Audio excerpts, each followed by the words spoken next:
Welcome to Media Path. I'm Fritz Coleman. And I'm Louise Palanker. This is the podcast where we search the world over for new topics to obsess over. We find them, we drill down on them. Really what we're doing is fracking for interesting items without any environmental damage. Books and movies and television shows, or even talented and accomplished folks from the world of music, which we're really looking forward to bringing you today. So, Weezy, we've got a combined media path suggestion this week, so we're going to start right away with it, and that is this great new film on Netflix, The Trial of the Chicago 7. Yes, we've both watched it.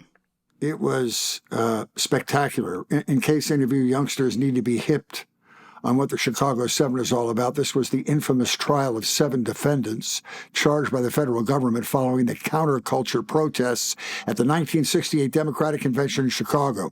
They were charged with conspiracy, inciting to riot, and it was all related to the rampant anti-Vietnam sentiment that was coursing through America at the time. The 7 were Bobby Seale, who was a co-founder of the Black Panthers, Abby Hoffman, who co-founded what was called the Yippies Youth International Party, Rennie Davis, Jerry Rubin, Lee Weiner, David Dellinger, and Tom Hayden. Familiar to all Californians, he was a big anti-war and social activist who later became a California state senator and a California state assemblyman. And of course, he was the husband of Jane Fonda, but never showed up, oddly enough, in any of her exercise videos. Here's what makes, Weezy, this is what makes this movie worthwhile. First of all, the casting is phenomenal, including Sacha Baron Cohen as Abby Hoffman. And I got to say right off the bat, don't look for Borat. This ain't Borat, but he's funny, he's very intellectual, and he's a troublemaker during the trial. And other than that, this is a very important slice of American history. If you think we're unsettled and contentious right now, 1968 was even scarier. The anti-war sentiment was tearing the country apart. The trial was surreal for the shenanigans that went on, and apparently the real trial was even crazier than what's portrayed in this movie, which was nuts.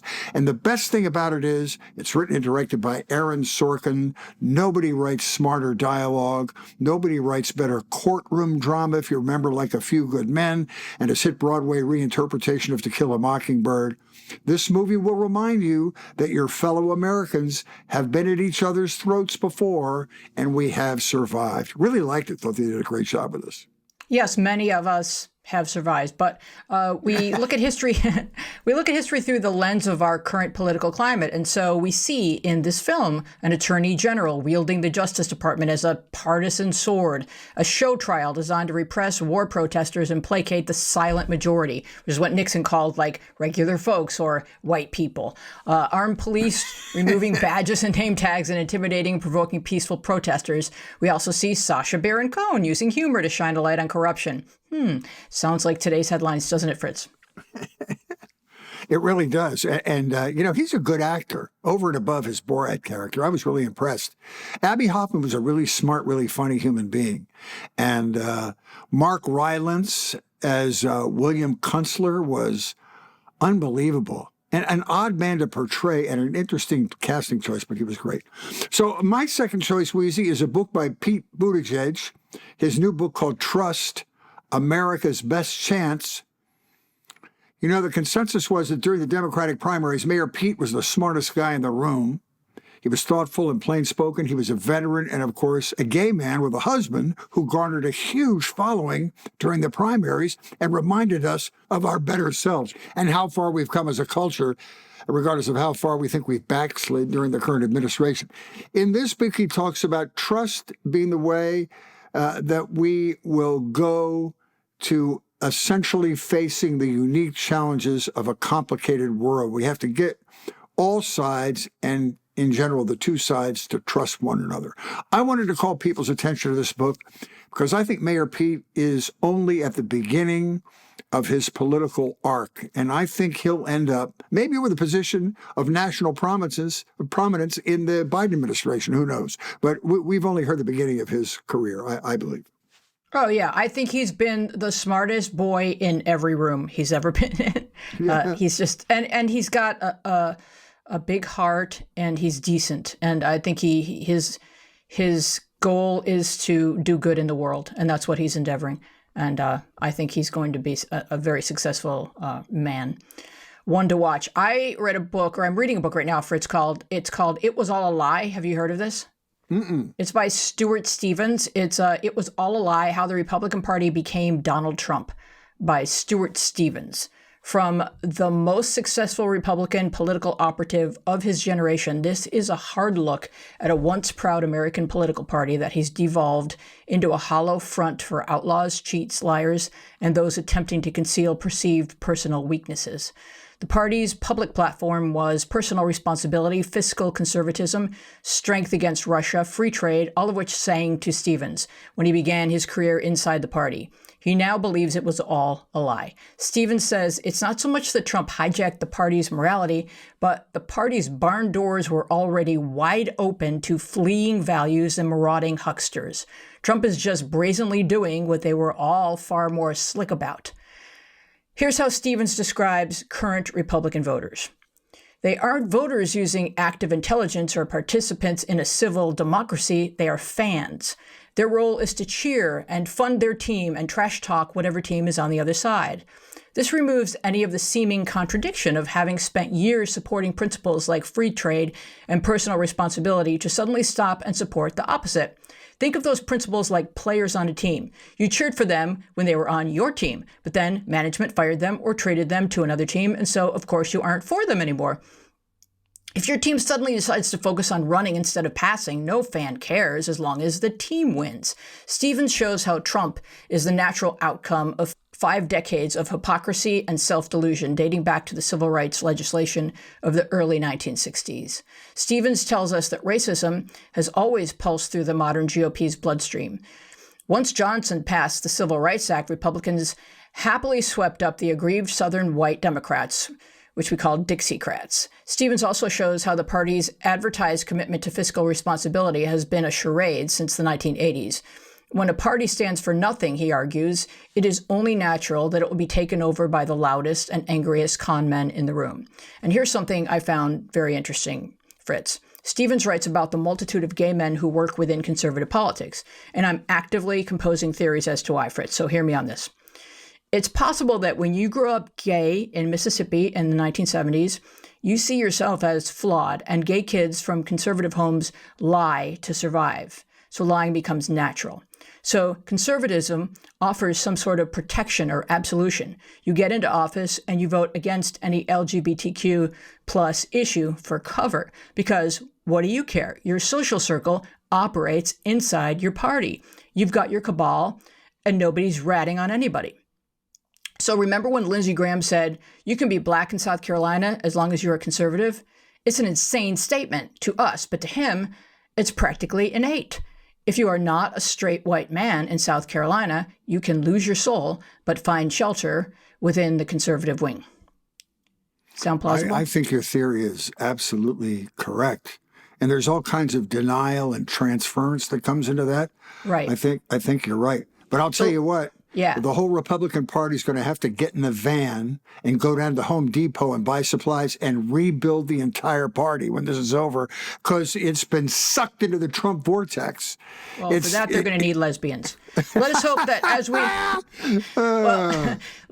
as we become more evolved in our acceptance of LGBTQ plus folks, we can stop hiding behind some sort of hypocritical protection racket. You can be gay, you can be whoever you are, you just can't be an asshole. And with that, we go to a commercial break. No, I'm just kidding. But if we had commercials, that would be the spot. That was Golf good, Weezy. I totally agree with you. So now it's my great pleasure. I'm so excited to have this guest on because, Weezy, you're a musician, and I'm just a fan, and I can't wait to talk to Lee. This guy is one of the most respected bass players in the world, if not the most respected. Many people say he's got the best resume in the music business. He's had a 50-year career. He's played on over 2,000 recordings.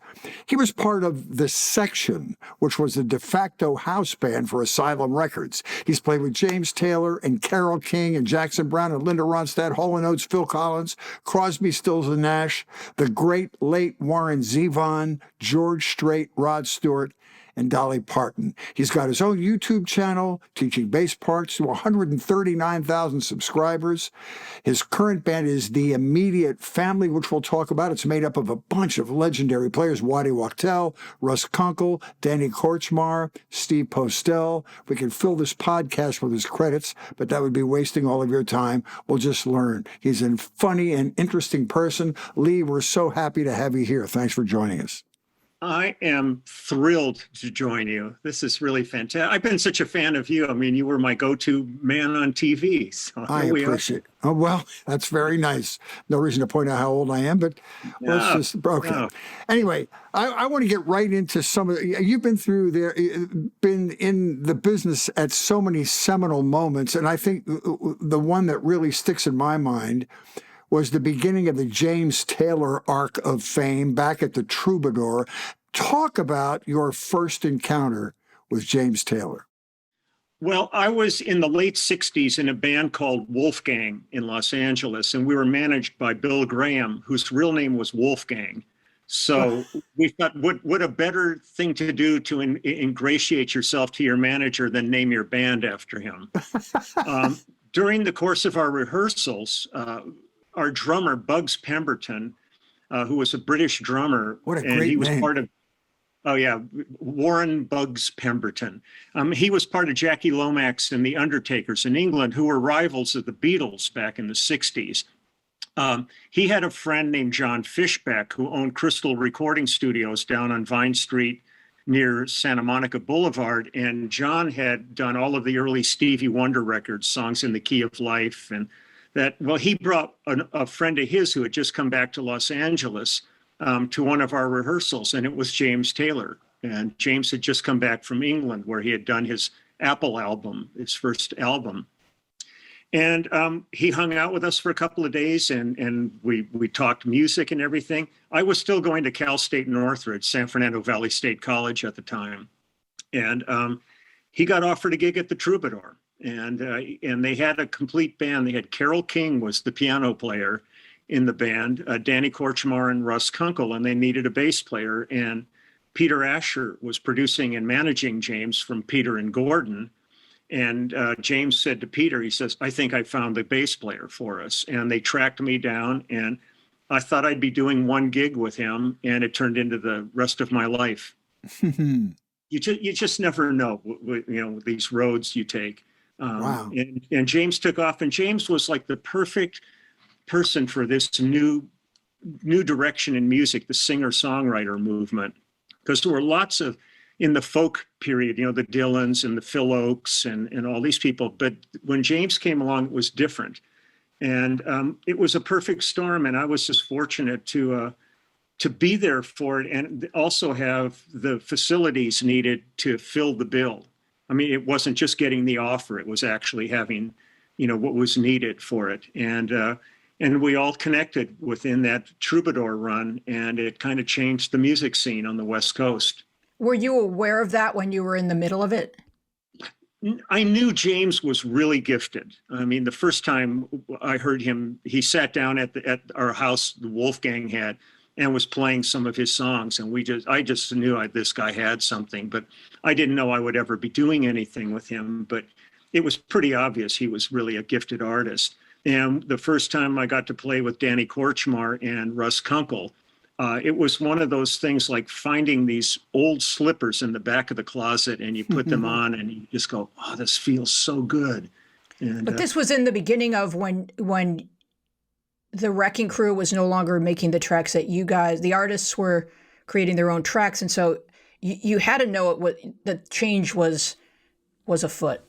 Yeah. And with the Wrecking Crew, such a remarkable group of musicians. And I was in a band in 1967 called Group Therapy that Mike Post was our producer. Wow. And when we went in the studio, we weren't allowed to play on our record. I looked through the window and there's Carole Kay and Hal Blaine and Mike Rubini and Mike Melvoin and Larry Knechtel. And I thought to myself, I was an art science major at Cal State Northridge. I thought I could never do this. And 3 years later, I was working with all those people every day. But they were really kind of not in the twilight because they kept working. Hal worked for, a lot of those guys worked through the 70s, certainly. So there was some crossover. Yeah, and when they did the Wrecking Crew movie, Denny Tedesco invited me to a lot of the premieres because I was one of the transitory players that worked with those guys, but then also was part of this new guard that was coming onto the scene. Wow. Talk about, and Danny Tedesco, who did that movie, is going to do a movie about, I'm jumping ahead now, but since we're on the topic, I thought I'd mention it, is going to do a film about the immediate family, too, which sort of takes your class of musicians who were there for the transition that Weezy's talking about. Yeah, we were really going gung-ho with the movie until the pandemic hit. And then we've had to slow down just because a lot of it involves interviews and stuff. And they really want those to be one-on-one, in-person interviews and not just all virtual interviews.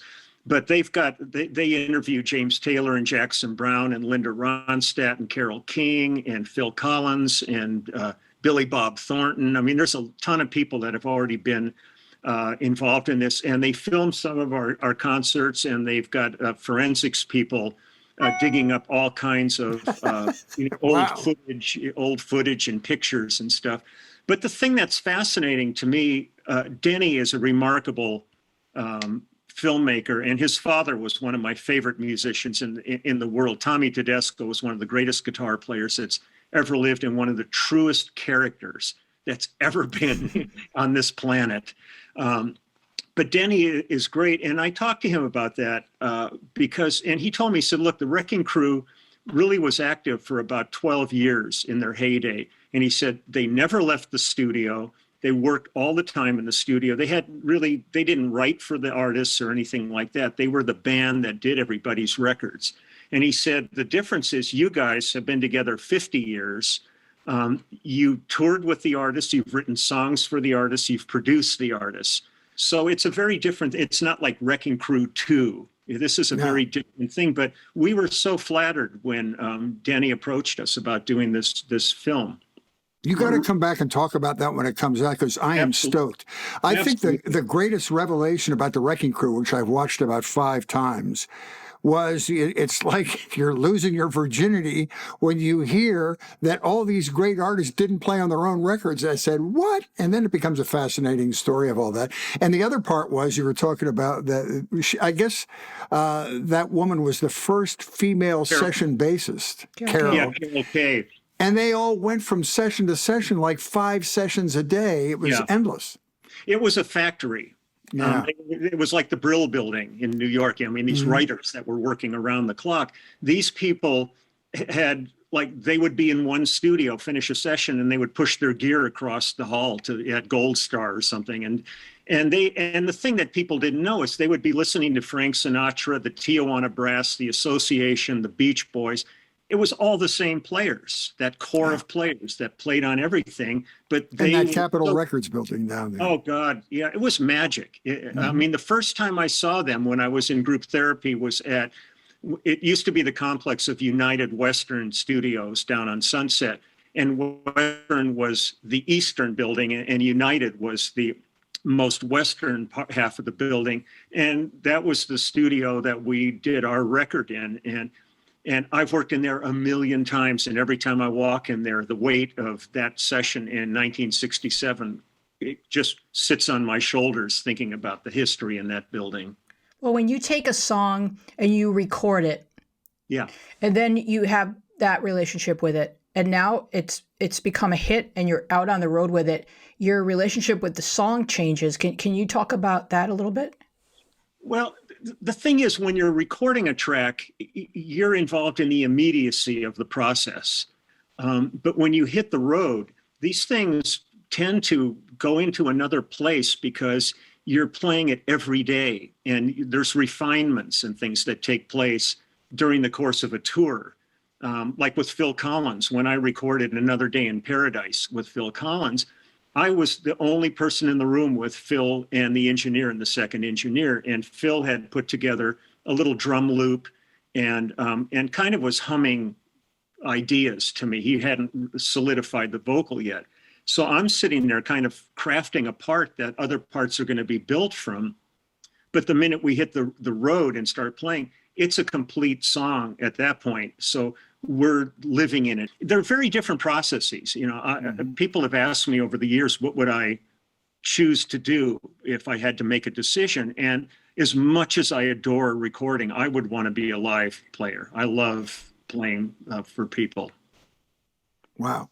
Before we wander too far away from the seminal days with James Taylor and the Troubadour, you played on the Troubadour reunion tour, too, with James and Carole after that big release where they taped the show at the Troubadour. Yeah. You made a really interesting and funny comment about that tour, which kind of sizes up any road musician's life. You said it wasn't a typical reunion tour where the band gets back together after 15 or 20 years of not playing together, and you're trying to fit in a 40-inch waist to spandex pants.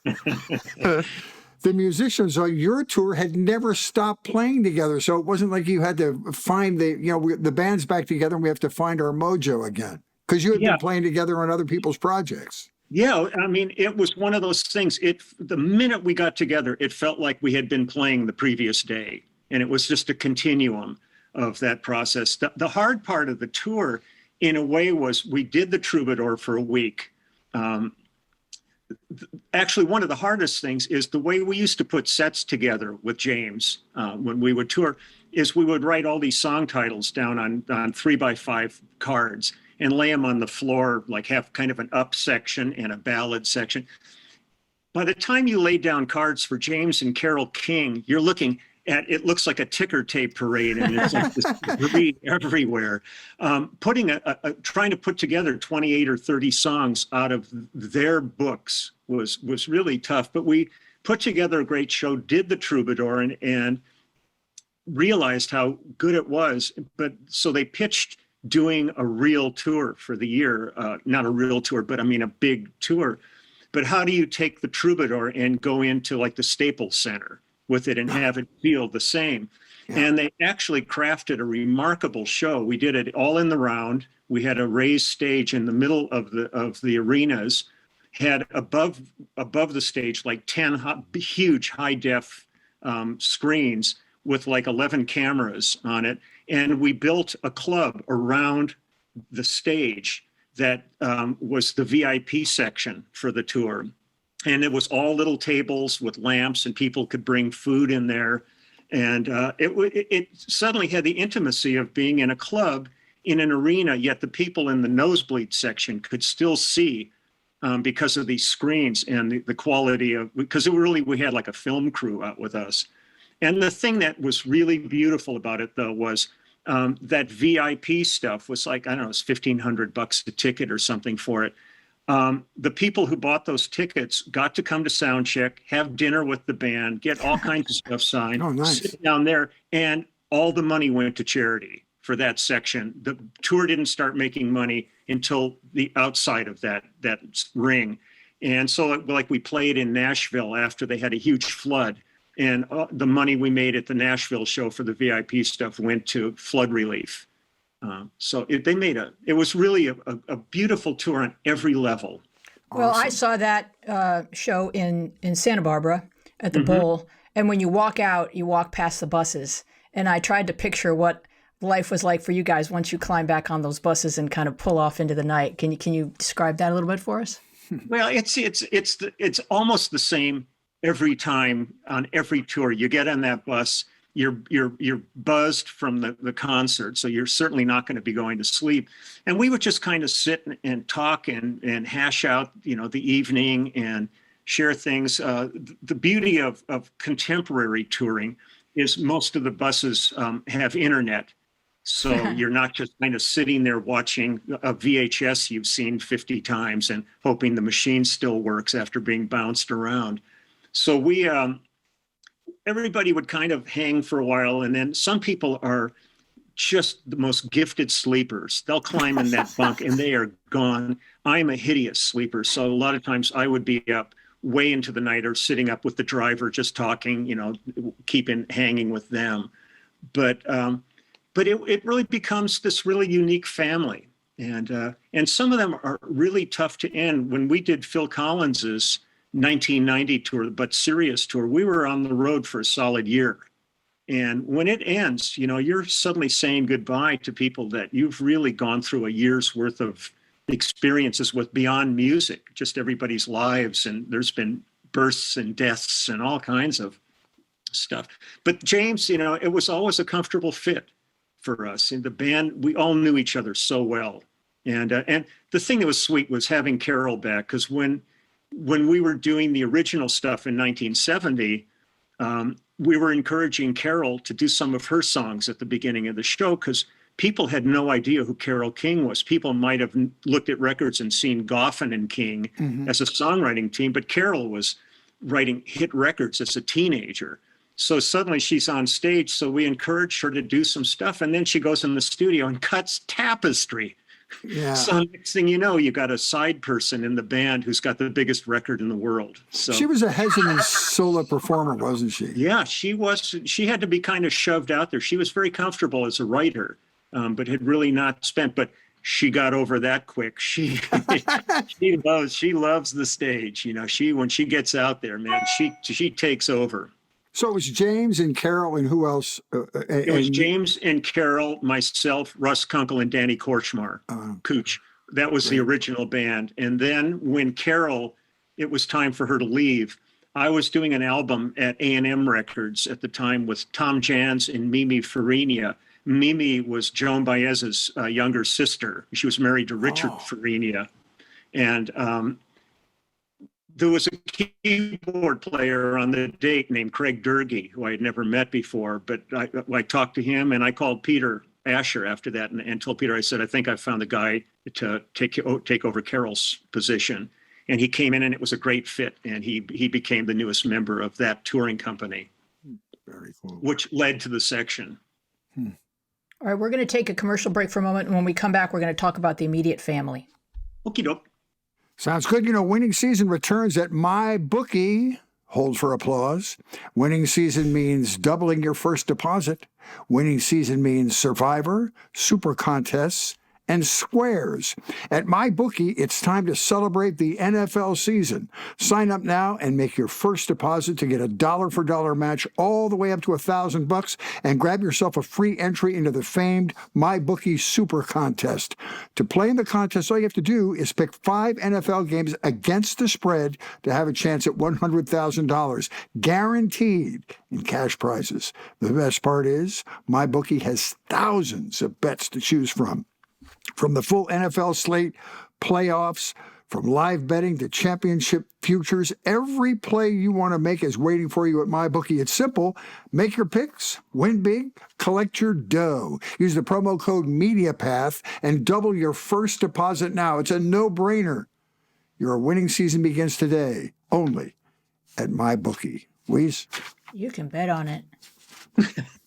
So, Lee, does the immediate family, does it grow out of the pandemic, or was this something that you guys had already planned to do together? It had already happened. What happened was Danny Kortchmar got a record deal with a label called Vivid Records in Japan. And when it came time for him to go in the studio, he kind of thought, well, who should I work with? And because he assumed we were all going to be on tour, because Waddy was out with Stevie Nicks and I had been out with Phil Collins. And so he called, and Russ and I were both in town. So we'd love to do it. Are you kidding? And at the end of that, we did it at Jackson Browne's studio, Groove Masters in Santa Monica. And at the end of the week, Waddy had gotten back in town. So he came down and joined us for the last day of recording. And then he did some overdubs on that. And Danny had become friends when he moved back to Los Angeles from the East Coast, where he had been living for a number of years. He and Steve Postel had become friends. And I had done Steve's album like 15 years ago. He's really a fine singer, songwriter, musician. And so he and Danny were doing pre-production for this project, I think even before they knew Russ and I were going to be available. So it kind of all fell into place, and we got in the studio. And we always tell people that during that period that we're a cover band that only plays originals. And it was one of these things that Danny had written all these songs like Dirty Laundry and All She Wants to Do Is Dance with Don Henley. He'd written Machine Gun Kelly that James Taylor recorded, and Nancy Sinatra also recorded that and did a really great version of it. On your online video, I'll just interrupt you for a second, about the immediate family that was done at that guitar festival. Danny tells a great story about composing Dirty Laundry and how that worked with his Farfisa organ. And he just laid down this what everybody judged to be a boring track. And then Henley came in and wrote, to my opinion, one of the most beautiful pieces of rock and roll writing ever. It's Dirty so Laundry. good. Yeah, it's so good, and the whole process is always one of these things. You never know what's going to happen. One person comes up with an idea. So we finished the album, and when it came time it was going to be Danny Kortchmar in Japan. And Danny said, well, you guys, you're my immediate family. We really are like an immediate family together.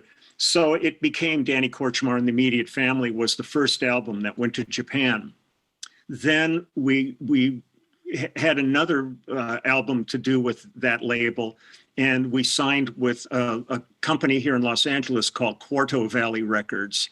And we went and did an album of all new original material rather than going in and covering old material that had been written, because Waddy had co-written Werewolves of London and different songs with Warren Zevon. So at that point, we dropped the Danny Kortchmar part, and it just became the Immediate Family, because now it's an entity unto itself. But the thing that's really beautiful about it is you hear stories about the Everly Brothers and Crosby, so all these bands that just are fighting constantly. The Everlys used to get in fist fights on stage and stuff. And we have never had an issue. I mean, we've always gotten on great together. We're all really good friends. Musically, we're almost like an organism that functions as a unit. And the hundreds and hundreds of albums that we've done for other people represent a real cross section of the musical genres. And so 50 years later, to suddenly be on stage looking next to me, and there's Russ Kunkel there like he was 50 years ago, and there's Waddy right next to me and Cooch right next to him and Steve. It's a remarkable thing. And one of the things I used to say with the Troubadour tour was I said, there's the old adage that you can't go home. But we actually got to go home, and home was really cool. I like that. And I read how your bass is different parts put together to create an instrument. And it's like you guys are different parts put together to create one instrument. Yeah, I think that's a great analogy to it. Yeah, my bass I call Frankenstein because... Can we see it? Is he there? Actually, yes, it's right here. It's what I use on a lot of my videos. This was a Charvel body that was made for a precision bass, but I've got precision pickups where jazz pickups would have gone. The neck was a precision neck that I didn't like precision, so I had it reshaped into a 1962 Fender jazz bass profile. On the back, there's a thing called a hip shot detuner right here that drops my E string to a D. That's the first prototype of that. The pickups, when Rob Turner started EMG, that's his first generation of pickups. And the bass is completely covered in all kinds of autographs. We built the bass in 73. John Carruthers at Westwood Music built this bass with me.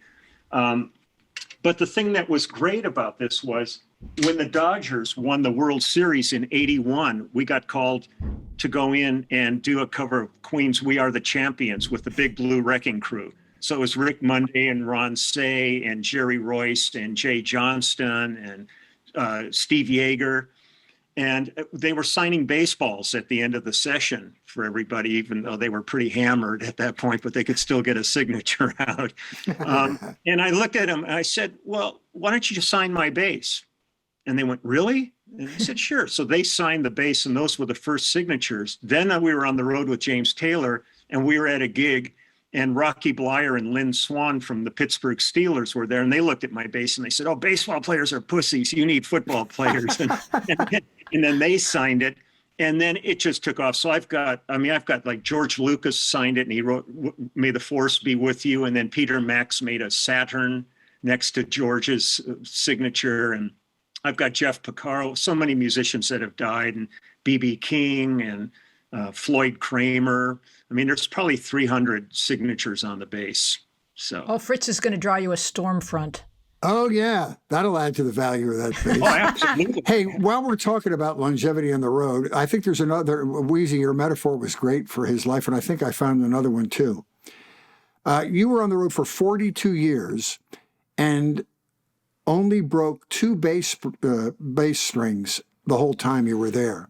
Yeah. And the metaphor I connect with that is you've been on the road with all manner of rock and rollers, stayed sane and healthy because you never got involved with drugs or alcohol.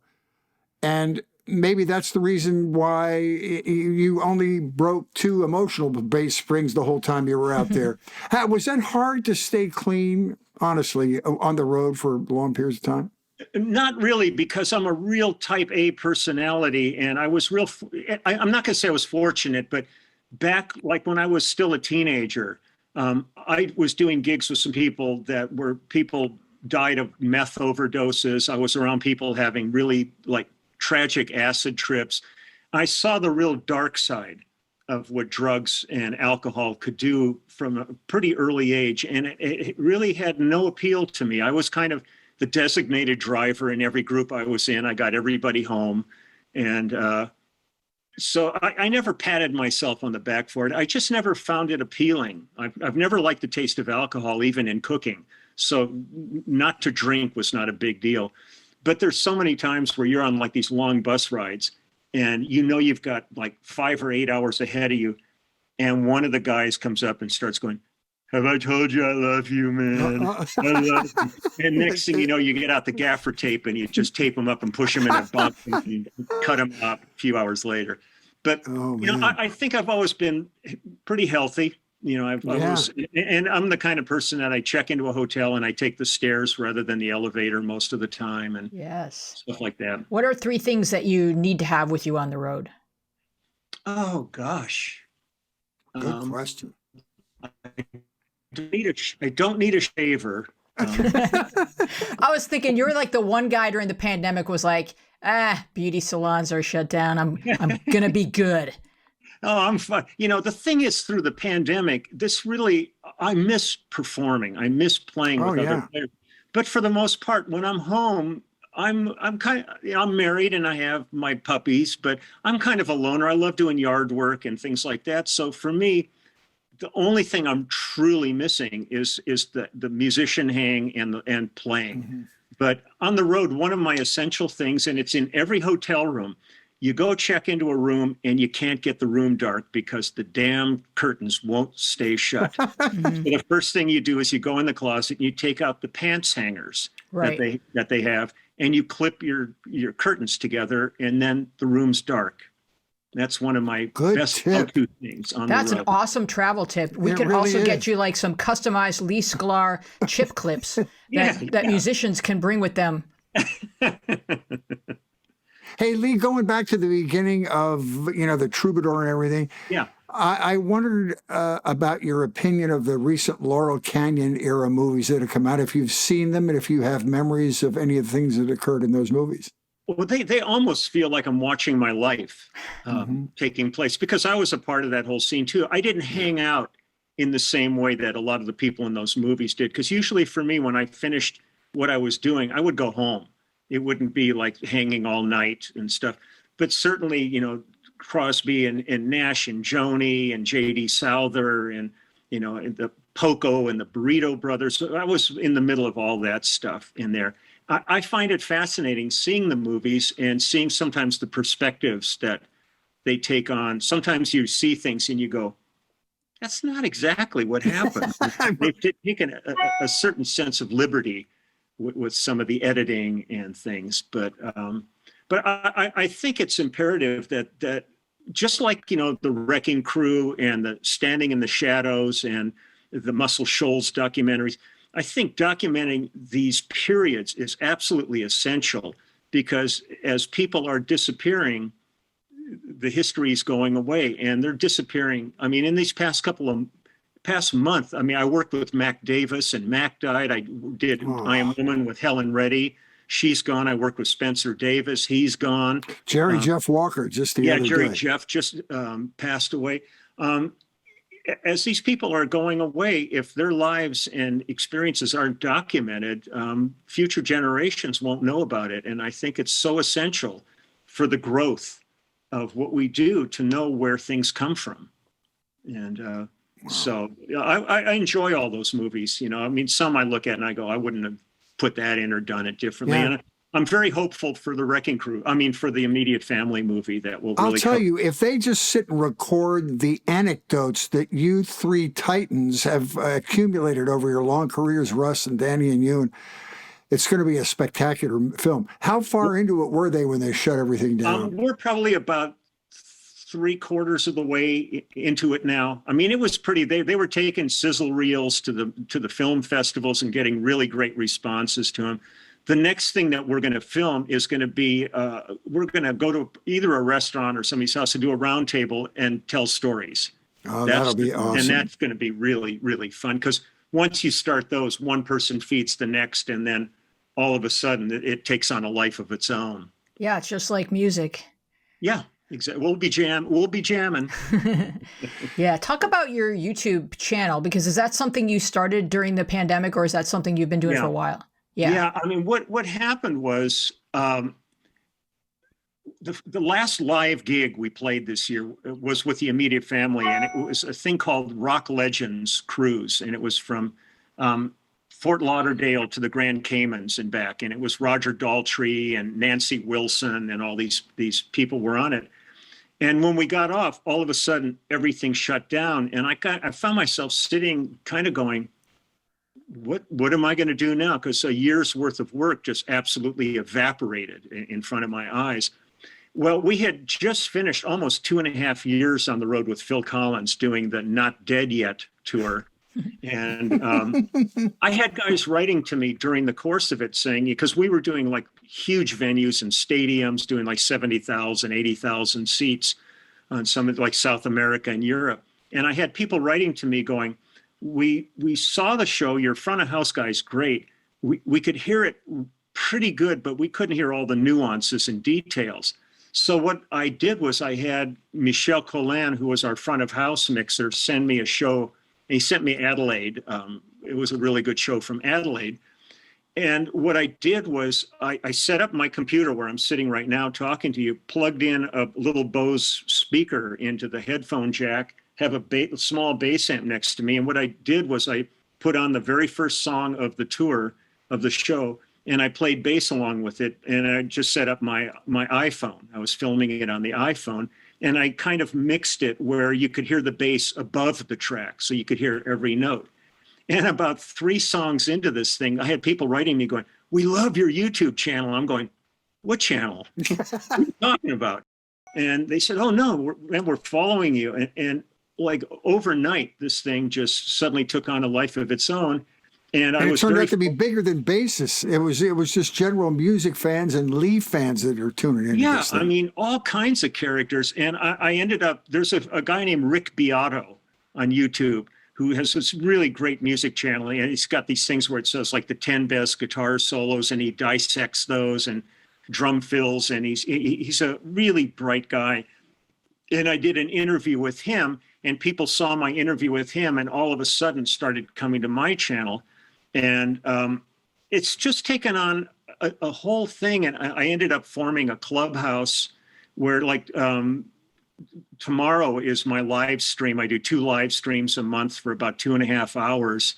And then I have a one-on-one thing I do once a month with people on Skype and FaceTime. But it's just, it's just evolved into something completely unexpected. And it just went 140,000 today. Added another, I'm adding about 1,000 a week on the channel. And but I go to bed every night reading. I've put up a video every single day since the pandemic began. I haven't missed one day. And some days I just play a song I worked on and talk about it. Other days, most of the days I play a song. So it's challenging to me because I have to go back. Sometimes I'm picking a song that I worked on 45 years ago, and I'm suddenly going, how did this go? And I give myself like 10 minutes to wrap my head around it and then perform it and then talk about, who was there. And the beauty of this all is if I get something wrong about who was on the dates or anything, people write in, they go, no, it was actually so-and-so on drums. Wow. So it's become a community. And when I do my live stream, like tomorrow, it starts at 3:00 West Coast time. Sometimes I'll go in like 2:45 and I'm watching, and the chat room's full and everybody's talking to each other. It's like I'm a facilitator. I don't even have to be there. Wow. They've sort of taken this on. So it's kind of thrilling. And the responses I've been getting, people send me pictures of the family eating dinner, watching the videos on TV. Wow. I think so that, if you look for hidden blessings in the pandemic, that there's just multitudes. And one would be, for you, the opportunity to explore this part of yourself and challenge yourself in this way. But for us to get to know you as a person, you're the guy with the beard that's in all the YouTubes I watch of James Taylor and Carole King. Like you're that guy. But I didn't know what a lovely man you are and how charming and how personable. And now we're all getting to enjoy that. Well, let me show you how funny this guy is. Yes. I'm going to pay you a compliment. He's got a coffee table book out called Everybody Loves Me, and it's irony at its best. This is a book of 12,000 photographs of people flipping Lee off. But how do we audition? Jack Nicholson, Gwyneth Paltrow, Charlie Watts. My question is, were you asking them to flip you off, or is this just the natural reaction people have when they see you? Well, the story, there's Jeremy Irons and there's Quest. Do you have the Pope? Yeah, there's Jack Black. No, the book, I get the book in about 3 weeks. It's being shipped to me now. They were printed overseas. But the thing that happened was on Phil Collins' 2004 tour, there was talk that Phil was going to retire at the end of the tour. And I thought, we had like 100 crew out there. And I thought I may never see a lot of these people again because they're from Europe. They're from all over the world. It's really an eclectic group of characters.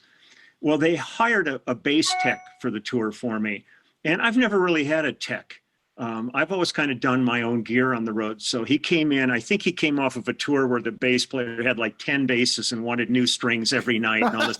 He was like, man, he was ready to go. And he said, what do you need? What do you need? And I said, well, nothing really.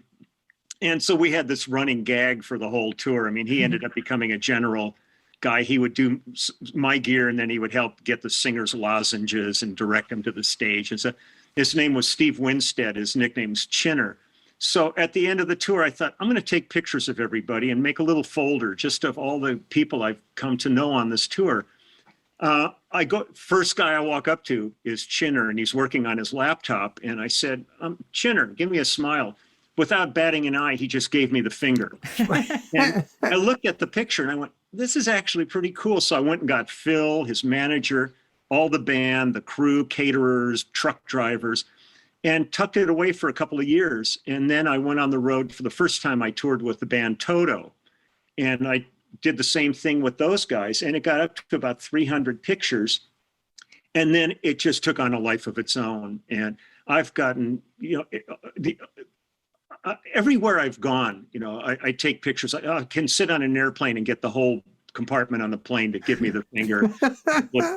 The book actually has 6,000 photographs in it. I've got 12,000, but we just couldn't go that ridiculous. So there's room for volume 2 eventually. But people would come up to me like at the trade shows, like the NAMM show, and they run up to me and they go, Wait, I don't have my camera. Yeah. Yeah, and it's all in good humor. You know, I've got nuns in here. The oldest That's person I have is 102 years old. I've got babies in here. It's a real cross section of humanity, and it's just a lot of fun. And I'm really excited. It's something that I've been asked to do for years, and if it weren't for the pandemic, it wouldn't have happened because I had a full book for the year. But sitting around just kind of going, what should I do? And we've done this, and you dropped the name Toto a minute ago. That was one of the tours that got eaten up by the pandemic for you, right? No. The first time I went on the road with them was 2007. And that was the Falling in Between tour. And then we went out on the road again. I think it must have been 2012 or something like that.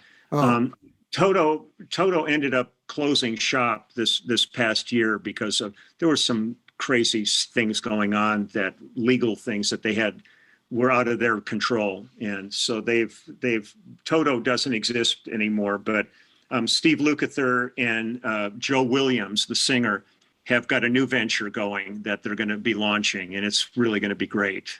So the music will continue. Let me ask you something about sessions. Yeah. In order to be a good session player, you have to be adaptable to music styles, right? And that's one of the things that gives you longevity, right? For instance, you play with Phil Collins, then Thursday afternoon, you're doing a Dolly Parton session. Yeah. How is that? You have to be able to mix up your genres a lot. I've never found it difficult. I was fortunate to grow up in a very eclectic household musically. So my parents had a really great record collection. So I was exposed to all kinds of music. And I was a classical pianist as a child. I started playing when I was 5 years old. Yeah, you were a wonderkind. You won awards. I took to it, really quickly, and I won some awards from like the Hollywood Bowl Association, and got to meet Eugene Normandy, the conductor of the Philadelphia Orchestra, when I was like 7 years old. By the time I was 12, I was toast. I was just burned out. And when I went into junior high school, I kind of assumed I'd be the piano player. You know, you've been groomed for this. And the teacher, I went to Birmingham out here in the San Fernando Valley, and the teacher said, "Look, we got a ton of piano players. We need a string bass player." And he pulled out a string bass, put it in my hands. I plucked one note, felt that vibration, and said, "Done. I'm your guy," and never looked back. But growing up in this household, we listened to all kinds of music. So when I started working in the studio, I was always listening. So if I got called to do a reggae session one day, I knew enough about reggae to kind of BS my way through it. I would never be Sly and Robbie and the guys who, really wrote the book on that. But I know enough about pretty much all the genres where I can pretty much come up with credible parts for things. So I've done, jazz and swing and hip hop and metal, and it's but I love the challenge. I love the fact that I almost never knew what I was getting into when I'd get to the studio. I wouldn't know till I arrived what I have to be doing that day, who the artist was, or anything. And it could be a Schilling's spice commercial, or, and you're suddenly, doing music or doing feature films. But you have to be a sight reader to get session work, correct? Yeah, well, that's what being a classical pianist gave me, was the ability to read. And then I did all of Mike Post's TV shows for his whole run with Pete Carpenter and his shows. So I started with the Rockford Files, and we did Magnum PI and Hill Street Blues and LA Law and all those shows, and A-Team and one of the fascinating movies about session players was the Funk Brothers, Standing in the Shadow of Motown. I don't know if you saw that. But what I loved about that was these guys would go out and work with their combos in jazz rooms the night before, improvise a riff, take it to the Motown session the next day, and that riff would show up being in like My Girl with the Temptations session. I mean, are you allowed to improvise and put a little of your own imprimatur on these things when you do them, or is that out of the ordinary? I would say 85% of the time it's up to me to come up with parts and do it. It's always fun when you show up at a date and they've got a score. So then you can just perform it. But so many times, especially like in the old times with James Taylor and Jackson Browne, they would come in, sit with a guitar and play you a song, and you would figure out what the song needed. I've always been a song person. So I always let the song kind of guide me and dictate what it would like me to contribute to it. I've never, because I hear a lot of stuff and it feels like some people impose themselves on songs to kind of show off their chops and all that. And I'm really content if a song, like if I'm working with Reba McEntire on a really tender ballad and all it wants is some whole notes and half notes from me, I'm good with that. That's what the song wants. And if I'm doing like Billy Cobham doing something like Spectrum, which is one of the seminal rock jazz fusion albums, I'm happy to jump into the deep end too. It's whatever is required. And you try to keep the hard part during the pandemic is just keeping chops up, because I'm so used to playing every day. So I try to play every day still while I'm home, but you're not pushed like you are when you're in a performance. Do you jam with anybody online, like on Zoom or anything? No, because the technology isn't good. It's really going to be lagging, and like I work with a girl. One of my favorite artists I work with is Judith Owen, who's married to Harry Shearer, and she's amazing. And we've done a bunch of a cappella videos where she'll do a part and then send it to me, and then I put my part on, and then Pedro Segundo will maybe put on a percussion part. And then she has a place, they live down in Santa Monica, and I'll go down there and we'll do some living room concerts. But but the technology really isn't there to actually all be playing together. I hear some things are getting better, but one of the funny things is on my YouTube channel, on the one-on-one things that I do, there's a guy in England, and he wanted to play some Phil Collins songs, and he's going to play guitar, then run over to his drum kit and play then a keyboard, and he wants me to play bass along with like Turn It On Again. And I'm just sitting here going, this is total chaos because the time lag and all that. But he was having the time of his life, so we got to play together. So it was cool, It's every day's an adventure through this. I mean, we just don't know where we're headed. I mean, we're in this God knows political quagmire at this point, and and the idea of not being able to interact with people, and the minute they open the door slightly, everybody goes berserk, and then the numbers go completely crazy. So we just don't know quite where we're headed. No, that's a very scary. Who would have thought? Well, I think I knew that things were going to go desperately wrong within 4 years of not only not being helmed, but having the helm facing towards the bottom of the sea. We would have been safer having 0 presidents. Yeah, no, absolutely. You're absolutely right. I was forever amazed that he isn't in the bottom of the East River in concrete just for all the crap in real estate in New York. Not paying his masonry guys or something. Oh, yeah. He totally, my wife's cousin worked for a company that he burned him for millions of dollars on one of his casinos. Wow. I mean, it's like the guy's history is like so insane. But these people sit there like, I mean, it's like the Morlocks and the Eloys. At this yes, point it is. Yeah. Well, before we wrap it up, can you just give us one of your favorite sessions, or one of your favorite tours, or one of your favorite artists to work with, just so we put a little tail on our great show today? Boy, that's such a hard one because I love them all. One of my favorite sessions, I will have to say, was Billy Cobham's Spectrum sessions. I had been on the road. The section was opening for Mahavishnu Orchestra, who were just the most amazing musicians. And I got to know Billy through that. He called me and asked me to come to New York to do his album. And we did the whole album in 2 days. It was Billy, Jan Hammer on keyboards, the great Tommy Bolin on guitar, and myself. And we cut the whole, really, basically, it's all 1 or 2 takes of these songs. And even people like Jeff Beck, when he sees me, comes running up and he goes, Stratus, which is one of the tracks from that. And he does it in his show. And he said Tommy's guitar playing on that album changed the way he thought about guitar. Wow. So it was an amazing experience doing that. But Man, it's after this many years and many projects, it's like Too tough to pick one. I pinch myself every day, and I just feel so fortunate that I've been able to have the career I've had, and still moving forward is what I like. Absolutely. Yeah. Well, I'll tell you, this has been a treat. You're not only a great musical talent, you have such a great spirit about yourself of positivity and humanity. And we could make this conversation go on for a long time. And I wish you success. And I hope when this movie is done, you'll come back and talk about it, because I'm a big fan of music documentaries. Great. I would come back anytime. I thoroughly enjoyed this. This has really been a really great time for me. And I'm always at your disposal if you need me, or if somebody cancels at the last minute. I'm here. Thanks, Lee. How do they get to your YouTube channel? What's it titled? Just go on YouTube and just pull up Leland Sklar. Okay. And these videos will pop up. And for the book, I created a website, and it's called LelandSklarsBeard.com. And that was available?